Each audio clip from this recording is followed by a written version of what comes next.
The letter shook in Duke Alastair Thorne's hand as he read it a second time, hoping the words would change. They did not. His mother, Duchess Margaret, wanted him in her study within the hour, and she had underlined the word immediately 3 times. He knew what this meant. It was the estate again. It was always the estate. He found her standing by the window, arms crossed, her face set like stone. Without any greeting, she told him the accounts were empty. The roof of the west wing was collapsing. The tenants had not been paid their fair share in months. There was only one solution left, she said, and his name was already written beside it. Lady Constance Ashworth, daughter of a wealthy baron, was willing to marry him.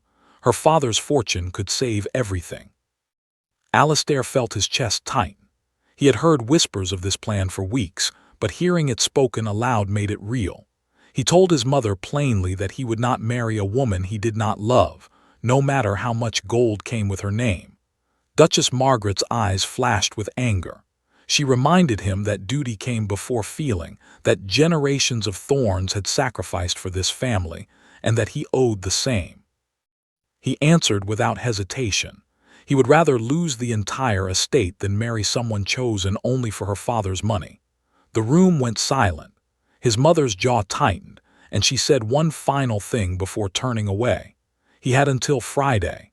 If he refused Constance, she would begin selling off what remained of the estate piece by piece, starting with the land his own father had loved most. The threat hit harder than any argument could. Alastair walked out into the cold afternoon air, his mind spinning, his future suddenly balanced on a blade's edge. He needed air. And more than that, he needed answers no one in his family seemed willing to give him. He walked toward the old stone barn near the eastern fields, where the estate's records were kept, hoping to find something, anything, that could change his path. It was there he saw her. Eleanor Hale, daughter of the estate's land steward, stood among stacks of ledgers, her sleeves rolled up, sorting through papers with quiet focus. She looked up, startled to see the Duke standing in the doorway, but she did not flinch or bow her head the way most did. She simply asked if he was lost. He was not lost, not in the way she meant, but standing there, watching her handle numbers and papers with more confidence than half his family's accountants, he felt something shift inside him. She knew this land. She knew its people. And somehow, in this crumbling barn, she seemed like the only steady thing left in his entire world. He did not know it yet, but the deadline his mother had given him was about to collide with something far more powerful than duty. By the next morning, Alastair returned to the barn with a proposal of his own, though a very different kind than the one his mother wanted. He asked Eleanor to help him understand the estate's finances properly, without the polished lies his family's accountant liked to tell. She hesitated at first, unsure why a duke would trust a steward's daughter over trained men in fine suits, but she agreed on one condition. He had to listen to every hard truth she gave him, even the ones he did not want to hear. They spent the following days bent over old ledgers together, tracing years of poor decisions and hidden debts. Eleanor explained things clearly, without flattery, pointing out mistakes that had gone unnoticed for a decade. Alastair found himself impressed, not just by her sharp mind, but by her quiet strength. She had been managing her sick father's duties for months without complaint, keeping tenant farms running while barely being thanked for it. As the hours passed, something unexpected grew between them. It was not just respect, though that came first. It was a comfort Alastair had never felt around anyone of his own class. Eleanor did not care about his title. She challenged his assumptions, questioned his plans, and made him laugh in ways he had almost forgotten how to do. For the first time in years, the weight on his shoulders felt lighter simply because someone else was willing to carry part of it. But their growing closeness did not go unnoticed. Duchess Margaret, sensing her son's distraction, arranged a formal dinner to force the Constance Ashworth engagement into motion. She invited Baron Ashworth and his daughter, expecting Alastair to play his part gracefully.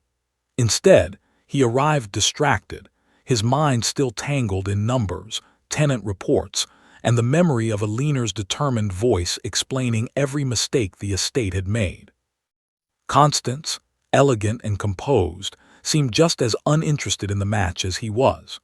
During a quiet moment away from the main table, she admitted to Alastair that she felt trapped by her father's ambitions, forced into a marriage she never wanted. It was a strange kind of relief to hear it from her directly, though it did nothing to soften his mother's determination. After the dinner ended, Alastair returned to the barn late that night, unable to sleep, his thoughts pulling him back toward Alina's quiet confidence and honesty. He found her still there, working by candlelight, refusing to stop until the numbers made sense. When she looked up and saw him standing in the doorway again, she did not seem surprised this time. She simply moved a stack of papers aside to make room for him beside her, as if she had somehow expected him to return. Neither of them said much that night, but the silence between them felt full of something neither was ready to name. Friday was closing in fast, and Duchess Margaret grew more determined with every passing day. She informed Alastair that Baron Ashworth already believed the engagement was as good as settled, and that backing out now would bring shame on the family name in front of all their neighbors. Alastair pushed back harder than he ever had before, telling his mother that a marriage built on desperation would only bring more ruin, not less. She refused to listen, insisting that pride and survival mattered more than feelings that could fade with time. Determined to find another way, Alastair threw himself deeper into the estate's old records with Alina by his side. Late one evening, while searching through a forgotten drawer of property deeds, they discovered something the family had overlooked for years. A distant parcel of land, far from the main estate, still legally belonged to the Thorne family. Buried within old documents were mentions of mineral rights tied to that same land, rights that had never been sold or claimed by anyone else. Excitement replaced exhaustion as they pieced together what this could mean. If the land held any real value, it might be enough to save the estate without a single wedding vow being forced upon anyone. Alastair arranged for a quiet inspection of the property, refusing to raise hopes until they knew for certain. Alina, ever practical, warned him not to celebrate too soon, but even she could not hide the flicker of hope in her eyes. The days that followed blurred together in long nights of planning, letters sent to surveyors, and quiet conversations that stretched far longer than either of them intended. Somewhere between discussing property lines and mineral samples, their conversations began drifting toward simpler things. Childhood memories, small dreams neither had shared with anyone else. Alastair found himself waiting for these moments each day, treasuring them more than any meeting with lawyers or bankers. One evening, standing beneath the barn's lantern light, Alina admitted she never expected to feel this comfortable around someone of his position. Alastair, without thinking, admitted the same. For a brief moment, the distance between Duke and Steward's daughter disappeared entirely. Neither moved closer, but neither looked away either. It was Alina who broke the silence first, gently reminding him that Friday was still coming, and so was his mother's patience running out. Alastair nodded, the reality of his situation settling back over him like a heavy coat, but something inside him had already changed. No matter what waited for him on Friday, he no longer believed the answer was Constance Ashworth.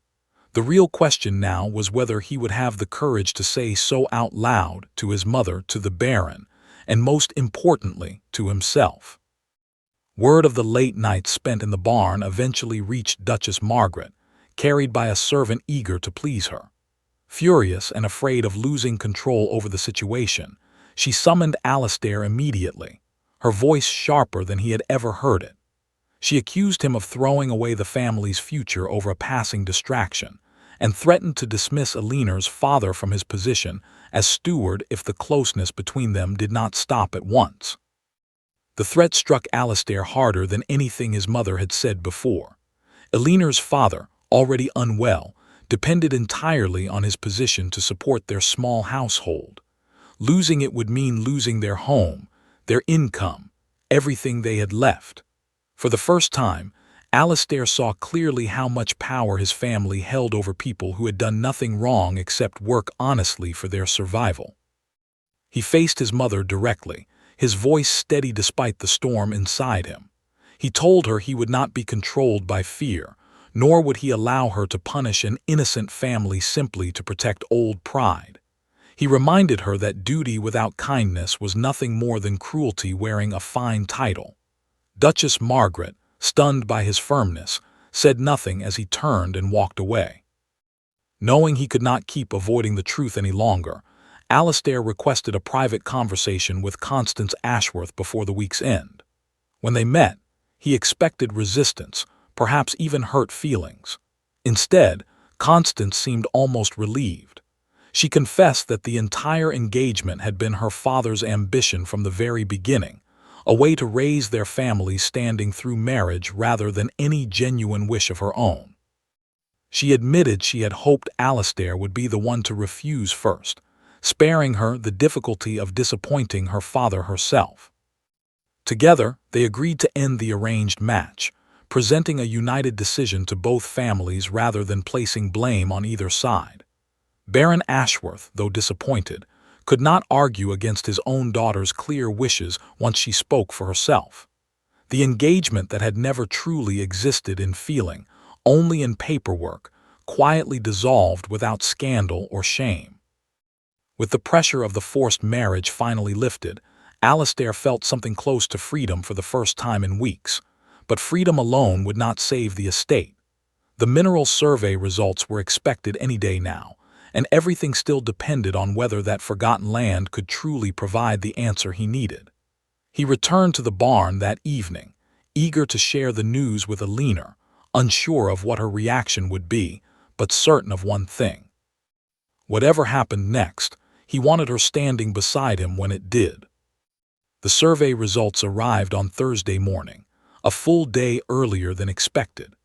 Alastair tore open the envelope with trembling hands, scanning the report twice before the truth settled in fully. The forgotten land held far more value than anyone had guessed.